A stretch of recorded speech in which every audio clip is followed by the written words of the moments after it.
très très bien à quel point ces espèces de conceptions rétributives de la foi sont enracinées en nous, y compris chez les gens les moins religieux, les plus de leur, à leur avis, les plus étrangers, les plus rationnels, les plus étrangers à toute croyance religieuse. Vous citez un truc, il y a un truc que vous dites que je trouve formidable. À un moment, vous parlez, puisque c'est l'expérience autour de laquelle s'ordonne le livre, de la maladie qu'a connue un de vos enfants quand il était tout petit, et à un moment vous avez cru le perdre, tout ça, et où peu de temps après, un médecin, alors que votre enfant il y a une autre maladie qui se déclare, tout ça, le médecin dit ah ben non, c'est pas possible, il a déjà eu un truc, non, ça peut pas venir deux fois comme ça, ce qui est ce qui n'a aucune valeur statistique, aucune valeur scientifique, qui est totalement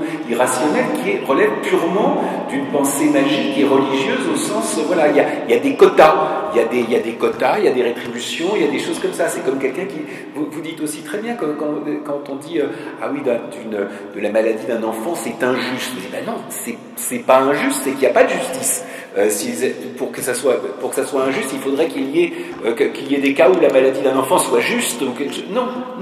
Et la sortie de ce religieux-là, de ce religieux qui est effectivement l'illusion d'une rétribution, de quotas,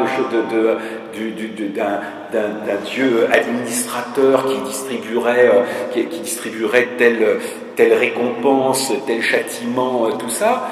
Ben c'est là peut-être que commence. Alors moi j'en ai pas eu une idée de très première main, mais c'est là peut-être que commence la foi réelle. Voilà.